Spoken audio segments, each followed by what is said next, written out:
PM Modi के उत्तराखंड दौरे पर कांग्रेस की प्रतिक्रिया, दौरे पर खड़े किए गंभीर सवाल। स्वास्थ्य मंत्री सुबोध उनियाल का बड़ा एक्शन, लापरवाही बरतने पर सीएमएस और पूर्व सीएमओ को किया सस्पेंड। 10 अप्रैल से उत्तराखंड कांग्रेस करेगी अपना चुनावी अभियान शुरू, गणेश गोदियाल ने साझा की जानकारी। उत्तराखंड डिप्लोमा इंजीनियर संघ की 27 सूत्रीय मांगों को लेकर अनिश्चितकालीन हड़ताल आज 16वें दिन भी जारी। नमस्कार, आप देख रहे हैं खबर गंगा और मैं हूं आपके साथ अनुरागनी। अब खबरें विस्तार से।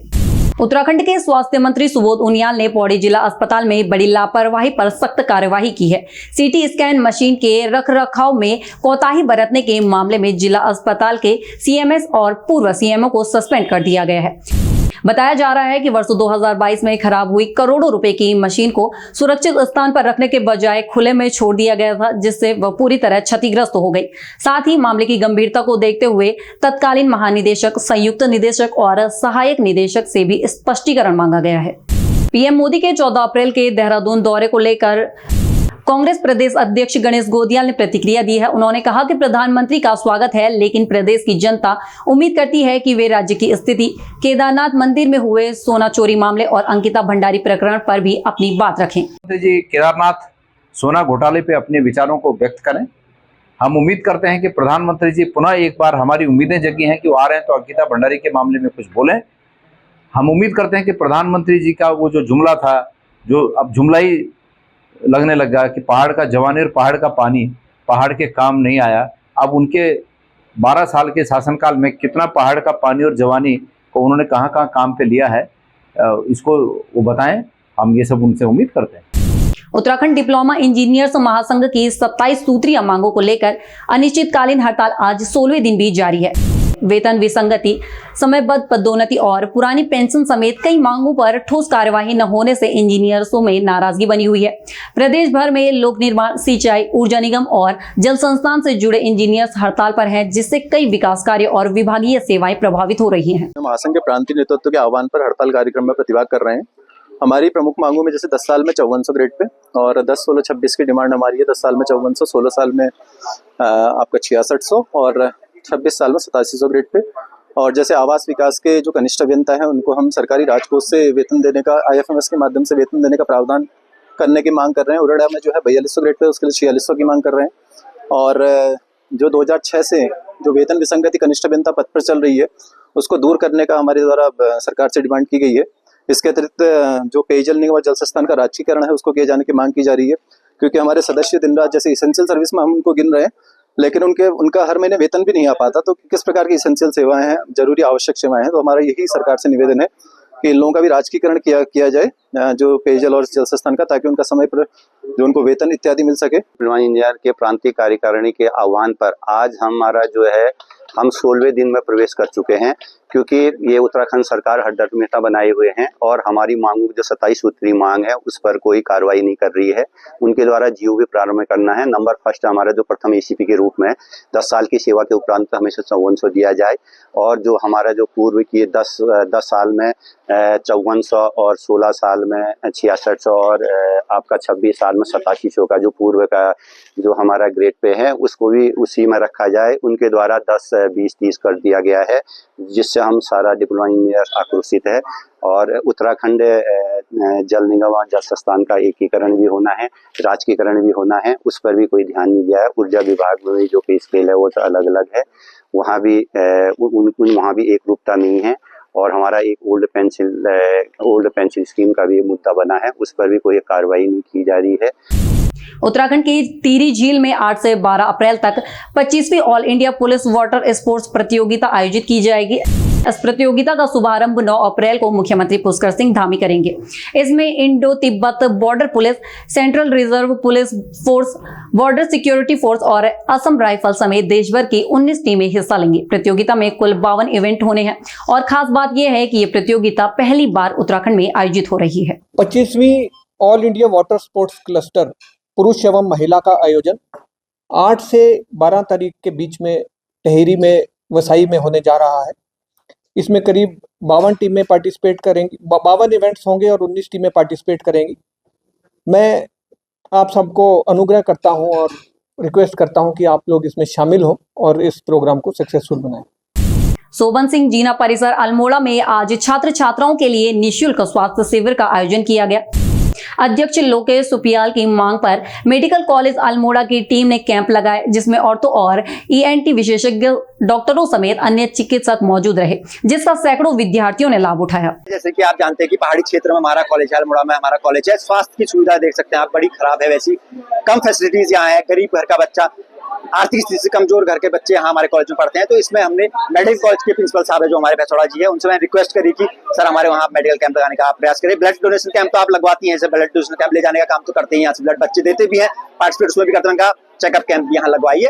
यहाँ कई टाइप की यहाँ जांचें जो हो रही हैं आज, और बड़ा मैं धन्यवाद करना चाहूंगा मेडिकल कॉलेज के प्रिंसिपल साहब का भैसोड़ा जी का, जिन्होंने ये कार्यक्रम इसको करवाने में यहाँ उनका योगदान रहा। बहुत बहुत धन्यवाद। हमारे सोबन सिंह जीना परिसर अल्मोड़ा कैंपस के मेन कैंपस में, हमारे यहाँ कैंपस में जैसे कि ऑर्थो के डॉक्टर आए हैं, ऑर्थोलॉजी और ईएनटी स्पेशलिस्ट आए हैं। जैसे कि हमारे कैंपस के अनेक छात्र छात्राएं हैं जिनको अलग अलग चीज़ों की समस्याएं रहती हैं, वो यहाँ पे आके अपना निःशुल्क उपचार करा सकते हैं और निःशुल्क दवाइयों का भी यहाँ पे वितरण कराया जा रहा है, जो कि एक बहुत अच्छी मुहिम है।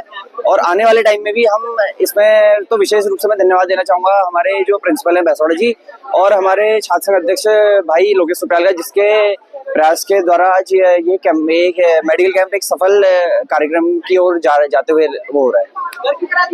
विश्व स्वास्थ्य दिवस के अवसर पे हमारे प्राचार्य डॉक्टर सीबी भैसोड़ा सर के दिशा निर्देशानुसार हमने यहाँ पे बहुउद्देशीय शिविर का एक आयोजन किया है, जिसमें शिक्षकों, छात्रों और विभिन्न प्रकार के लोकल कम्युनिटी के लिए ये स्वास्थ्य शिविर रखा गया है। इसमें विभिन्न प्रकार के जन जागरूकता के कार्यक्रम से लेके ओपीडी से लेके और हमारे तमाम विशेषज्ञ ऑर्थो, ईएनटी और यहाँ पे हेमेटोलॉजी के टेस्ट भी हो रहे हैं, तो और काउंसलिंग भी की जा रही है।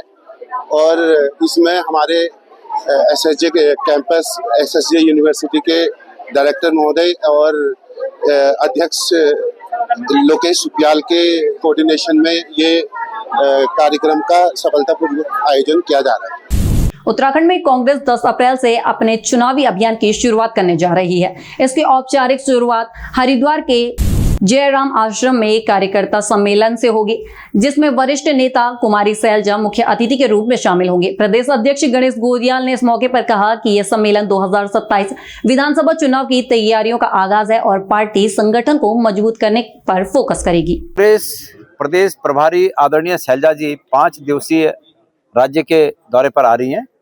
उनके इस दौरे का कार्यक्रम उधम सिंह नगर के रुद्रपुर से लेकर और मसूरी, देहरादून, कोटद्वार, हरिद्वार, इन सब स्थानों पर, हल्द्वानी, इन सब स्थानों पर है। इस 5 दिन के दौरे में वो अलग अलग जगहों पर सभी वरिष्ठ नेताओं से बातचीत करेंगी, कार्यकर्ताओं से बातचीत करेंगी और हमारी पार्टी की नीतियों से जो आगे संगठन को मजबूत करने के लिए और प्रदेश में आने वाले चुनाव को मद्देनजर रखते हुए जो भी हमारी बातें हैं, कार्यकर्ताओं में उत्साह भरने का काम करेंगी। हम सब आज कांग्रेस जन यहाँ पर इसलिए इकट्ठे हुए हैं कि वो जो कार्यक्रम है यहाँ पर प्रस्तावित, वो सही तरीके से हो सके, लोग अपनी बात आदरणीय प्रभारी जी तक पहुँचा भी सकें और उनकी बातों को ध्यान से सुन भी सकें। इस हेतु सब ये हम लोग जो भी इंतजाम हो सकते हैं उसके बारे में बातचीत करें। जयराम आश्रम में कितने बजे प्रोग्राम होगा? और ये यहाँ पर हरिद्वार में यहाँ पर आश्रम में जो प्रोग्राम होना है वो 3 बजे से प्रारंभ होगा और 5:30 बजे तक चलेगा। उसके पश्चात प्रभारी जी गंगा आरती में शामिल होंगी और तदोपरांत तो देहरादून के लिए प्रस्थान करेंगे। अल्मोड़ा में जिला स्तरीय विकास प्राधिकरण को समाप्त करने की मांग को लेकर वरिष्ठ नागरिकों ने आज गांधी पार्क में धरना दिया। ये धरना साल 2017 से हर मंगलवार लगातार जारी है। प्रदर्शनकारियों का कहना है कि जब तक सरकार प्राधिकरण को खत्म करने का शासनादेश जारी नहीं करती, उनका आंदोलन इसी तरह चलता रहेगा। लगातार 8-9 वर्ष से हम जिला विकास प्राधिकरण को लेकर धरने में बैठे हुए हैं, जो 2017 में के बाद जब भारतीय जनता पार्टी की सरकार आई थी, ये फरमान जारी किया था कि जिला विकास प्राधिकरण लागू करके हम प्रदेश की सरकार से मांग करते हैं। आज के दिन में जिस तरीके से वो दर्जा राज्य मंत्री के पद बांट रहे हैं, वो हमारी जनता को खुश करने के लिए, हमारे अपने कार्यकर्ताओं को खुश करने के लिए, हम चाह रहे हैं कि यहाँ की जनता को खुश करने के लिए जिला विकास प्राधिकरण का मुद्दा जो चल रहा है इसको यहाँ समाप्त कर दिया जाए और यहाँ की समस्त जनता को इसका लाभ मिल जाए। हम मुख्यमंत्री से वाकई में उनसे कहते हैं कि आप दर्जा मंत्री के साथ साथ ये भी काम करें कि ये जो विकास प्राधिकरण है इसको हटा दिया जाए। देखिए, ये धरना राज्य सरकार की तानाशाही के खिलाफ चल रहा है। आप जानते हैं कि 2017 से जब से प्राधिकरण यहाँ पर लागू किया गया है, उसके खिलाफ लगातार ये धरना यहाँ पर दिया जा रहा है। हमारी मांग यही है कि पहाड़ के लिए जो नियम बनाए जाए वो पहाड़ की भौगोलिक परिस्थितियों को देखते हुए बनाई जाए, लेकिन सरकार ने मैदान के नियम यहाँ पर थोप दिए हैं। हालांकि आंशिक कुछ परिवर्तन सरकार ने अवश्य किए हैं, लेकिन इस प्राधिकरण को यहाँ से समाप्त होना चाहिए।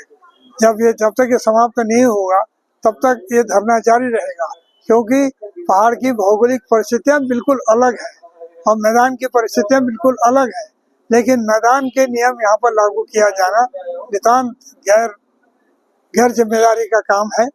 रामनगर में गैस वितरण को लेकर विवाद लगातार बढ़ता जा रहा है। उपभोक्ताओं की नाराजगी के बीच यूथ कांग्रेस जिला अध्यक्ष सुमित लोहनी ने कार्यकर्ताओं के साथ गैस एजेंसी पर प्रदर्शन कर धरना दिया। आरोप है कि गैस से भरे वाहन एजेंसी परिसर में खड़े होने के बावजूद उपभोक्ताओं को सिलेंडर नहीं दिए जा रहे हैं। वहीं स्थानीय लोगों ने कालाबाजारी और मनमाने वितरण के भी आरोप लगाए हैं। एजेंसी प्रबंधन ने सफाई देते हुए कहा कि बढ़ती भीड़ और दबाव के कारण व्यवस्थाएं प्रभावित हुई हैं, लेकिन निर्धारित रूट के अनुसार नियमित वितरण किए जा रहे हैं। ये समस्या है कि हम 10 दिन से इधर आ रहे हैं, यहाँ कोई सीधे मुंह बात करने को तैयारी नहीं है, कोई बताने को कुछ भी तैयार नहीं है। यहाँ पे लोगों को आते भी हैं तो कहते हैं जाओ बाद में आ जाना, आज की गाड़ी वहाँ है, आज की वो गाड़ी वहाँ है, लेकिन कोई भी सिलेंडर घर तक नहीं पहुँच रहा। यहाँ पूरी कालाबाजारी चल रही है। 9-9 बजे ये गेट खुला रहता है ऑफिस का, कोई एक सिलेंडर किसी को देने को तैयार नहीं। सारे ये ब्लैक में जा रहे हैं, 2-2, 3-3 हजार में। रोज की रोज गाड़ी की गाड़ी वहीं जा रही है, रोज कहीं जा रहे हैं। मैंने बोला नहीं है, नियम से ही जा रहे हैं यहाँ से ब्लैक में। तो ये समझ लो बड़े लोग तो बिल्कुल भी परेशान नहीं है यहाँ पे, लेकिन गरीब तो दुनिया भर का परेशान है यहाँ पे। ये बताइए, हमारे हो गए 15 दिन से हम सर यहाँ रोज आ रहे हैं। आए दिन पूछते हैं सर यहाँ क्या हो रहा है, यहाँ क्या हो रहा है, लेकिन ये लोग जवाब नहीं देते हैं। बोलते हैं उधर को जाओ, उधर को जाओ। हम तो इस तरीके से बात करते हैं, हार के फिर हम लोग घर ही चले जाते हैं। देखिए, गैस जो यहाँ का इंडियन गैस का ऑफिस विभाग है, इनके द्वारा गैस का वितरण नहीं किया जा रहा था। तो हमें सूचना प्राप्त हुई कि यहाँ पर गैस की गाड़ी खड़ी होने के बावजूद भी गैस का वितरण नहीं किया जा रहा है। तो हमने वहाँ जाकर धरना दिया और जो मैनेजर थे उनको चेतावनी दी कि जल्द से जल्द ये जो गैस की गाड़ी खड़ी है इसका वितरण किया जाए। उनका कहना है कि लोग बाग यहाँ पर आ जा रहे हैं और हमसे गैस का वितरण नहीं किया जा रहा है। हमारा उनसे कहना है कि जब आप गैस को बांटेंगे नहीं, गली मोहल्ले में रोस्टर के हिसाब से गैस जाएगी नहीं, तो उपभोक्ता कहाँ जाएगा? उपभोक्ता गैस ऑफिस ही तो आएगा या कि इस मैनेजर साहब के घर जाएगा। तो हमने उनसे कहा है कि आप सुचारू रूप से गैस को बांटिए, चाहे 1 गाड़ी आ रही है, चाहे 2 गाड़ी आ रही है, चाहे 3 गाड़ी आ रही है, जितनी भी गाड़ी आ रही है उनको सुचारू रूप से रोस्टर के हिसाब से गाड़ी बांटी जाए। देखिए, अगर नहीं बांटी जाती है तो हम इसी गैस ऑफिस का आगे पूर्णकालिक धरना करेंगे और जब तक गैस की व्यवस्था सही नहीं होती तब तक हम उस धरने को ख़त्म नहीं करेंगे। इसमें हमारा यही सभी से कहना है कि हमारे यहाँ पे जो है काफ़ी उपभोक्ता जो है वो ऑफिस में कार्यालय में आके बहुत भीड़ लगा रहा है। हमारे साथ हो गया, हमारे स्टाफ के साथ बहुत ज़्यादा बदतमीजी कर रहा है। इस वजह से जो है हमारे डिलीवरी मैन खुद जो है वो आज के डेट में जो है वो सुरक्षित महसूस नहीं कर पा रहे। डिलीवरी मैन से लेकर मेरा पूरा स्टाफ हो गया, हम खुद इतना प्रेशर में आ चुके हैं कि अब आप ये लगाइए कि कस्टमर जो है धमकियां तक दे रहे हैं हमें। अब हम ऐसे में कैसे काम कर पाएंगे मेन। और हमारा सभी उपभोक्ताओं से भी कहना है कि हम जो है पूर्ण प्रयास कर रहे हैं कि अब जो है प्रॉपर रूप से गाड़ी भेजेंगे साइड में, लेकिन उसमें जो है सभी को सहयोग करना पड़ेगा, तभी जो है ये काम जो है सुचारू रूप से हो पाएगा। और इसमें जो है हमारा सभी उपभोक्ताओं से भी निवेदन है कि आप जो है अनावश्यक रूप में जो है कार्यालय में भीड़ ना लगाएं। क्वेरीज़ के लिए जो है हमने 2 बजे के बाद का समय दिया है सभी को। किसी भी उपभोक्ता को अगर EKYC होगी या फिर कोई किसी क्वेरी से संबंधित कोई है तो वो 2 बजे बाद कार्यालय में आके अपना जो है क्वेरी पूर्ण करवा सकता है। रामनगर में नगर पालिका ने अवैध अतिक्रमण के खिलाफ एक बार फिर बड़ा अभियान चलाया है, जिसमें खताड़ी क्षेत्र में JCB की मदद से नाली और सड़क पर किए गए पक्के अतिक्रमण तोड़े गए। अभियान के दौरान कांग्रेस नेता पुष्कर दुर्गापाल और आलोक उनियाल के बीच तीखी बहस भी देखने को मिली। विरोध के चलते कुछ खोखों पर कार्यवाही फिलहाल टाल दी गई है। हालांकि पालिका ने 3 दिन का समय देते हुए साफ कहा है कि इसके बाद इन्हें भी हटाया जाएगा। जी, पिछले कुछ समय से आपने देखा होगा रानीखेत रोड और एवं मार्केट क्षेत्र में भी हमारे द्वारा लगातार अतिक्रमण के खिलाफ कार्रवाई की जा रही थी। आज उसी क्रम में हमें जिलाधिकारी महोदय एवं उप जिलाधिकारी महोदय के आदेशों के अनुक्रम में हमारे द्वारा खताड़ी पहाड़ी क्षेत्र में अतिक्रमण के खिलाफ कार्रवाई की गई। इसमें कुछ सीएम हेल्पलाइन से भी हमारे पास शिकायत गई थी एवं जिला प्रशासन के स्तर पर भी कुछ कार्रवाई के निर्देश हमें प्राप्त हुए थे। तो आज हमारे द्वारा जो मुख्यतः तौर पे जो हमारी सफाई के लिए जो नालों के ऊपर पट्ट के ऊपर जो वो रखे जाते हैं वो भी तोड़े गए थे, और साथ में ये 4 खोखे जो हैं जो कि इस तरीके से सड़क के किनारे बने हुए थे उनकी भी आज जांच की गई। उनका सामान हमारे द्वारा खाली करवा दिया गया है। इनके द्वारा ये बताया जा रहा है कि इनके द्वारा जिलाधिकारी महोदय को कोई एक पत्र प्रेषित किया गया जिसमें जांच के आदेश है। हम वो पत्र का दिखवा लेते हैं और इनको 2-3 दिन का भी हम लोग अपना पक्ष रखने का एक मौका दे देते हैं। 2-3 दिन के बाद अपना पक्ष रखने के बाद अगर कोई संतुष्ट कार्रवाई नहीं होती तो हम लोग यह खोखे हटवा देंगे। साथ ही एक आगे पर एक टंकी चौराहे पर भी एक दुकान के द्वारा पूरी मोड़ पे काफ़ी बड़ा अतिक्रमण किया गया था, उस अतिक्रमण को भी हटाया गया है। ऋषिकेश में एक विवाहित महिला ने अपने पति के कारोबारी साझेदार, उसके बेटे और एक अन्य व्यक्ति पर करीब 4 साल तक दुष्कर्म और ब्लैकमेलिंग कर शोषण का गंभीर आरोप लगाया है। पीड़िता की शिकायत पर पुलिस ने 3 आरोपियों के खिलाफ मामला दर्ज कर जांच शुरू कर दी है। महिला का आरोप है कि अश्लील तस्वीरों के जरिए उसे लंबे समय तक धमकाया और अलग अलग जगहों पर शोषण किया गया। फिलहाल पुलिस अब साक्ष्य जुटाने और आरोपियों से पूछताछ में जुटी है। 2 अप्रैल को थाना ऋषिकेश क्षेत्र में एक युवती द्वारा होटेलियर्स के साथ साथ 3 अभियुक्तों को के विरुद्ध रेप और अन्य धाराओं में एक अभियुक्त पंजीकृत किया गया था, जिसमें पुलिस के द्वारा 164 की अन्य कार्रवाइयाँ पूर्ण की जा चुकी हैं। उसमें युवती के द्वारा जो आरोप लगाए गए हैं उसकी अभी गहन समीक्षा की जा रही है, क्योंकि जिन लोगों पर ये आरोप लगाए गए हैं वो होटल व्यवसाय में या अन्य व्यवसायों में लगे हैं। उनकी जो सामाजिक प्रतिष्ठा को भी देखते हुए पहले विवेचना में जितने भी तथ्य सामने आते हैं, क्योंकि पिछले 3 या 4 साल का ये पूरा घटनाक्रम बताया गया है, उसकी एक गहन जांच की जा रही है। इसलिए पूरी विवेचना को SIS के माध्यम से किया जा रहा है। अगर इसमें जो भी दोषी होगा उसके खिलाफ जो भी कार्रवाई होगी सख्त तरीके से की जाएगी। रामनगर में कॉर्बेट टाइगर रिजर्व से सटे जंगल एक बार फिर आग की चपेट में आ गए हैं। यहाँ टेढ़ा क्षेत्र के तिलमठ मंदिर के पास अचानक भड़की आग ने तेज हवाओं और सूखी वनस्पति के चलते देखते ही देखते विकराल रूप ले लिया। हालांकि सूचना मिलते ही वन विभाग की टीम मौके पर पहुंची और आग पर काबू पाने के प्रयास लगातार जारी हैं। अभी सूचना प्राप्त हुई कि अपर कोसी बेट पे तिलमठ मंदिर के पास पे वनाग्नि की घटना घटित हुई है, तो स्टाफ को मौके पे भेजा जा चुका है। टीम वहाँ पर जा रही है और वनाग्नि पे काबू करने की कोशिश की जाएगी। तो उम्मीद है जल्दी वनाग्नि काबू कर ली जाएगी। और जिन लोगों ने ये कार्रवाई की वनाग्नि की जो घटना, ये लोग जानबूझ के जंगलों में आग लगाते हैं, उनके खिलाफ सुसंगत धाराओं के अंतर्गत कार्रवाई की जाएगी और कठोरतम कार्रवाई की जाएगी कि जिससे भविष्य में कोई वनाग्नि की घटना जंगलों में जानबूझ के आग न लगाए। उत्तराखंड की ऐसी ही तमाम खबरों के लिए बने रहे हमारे साथ और देखते रहिए खबर गंगा। नमस्कार।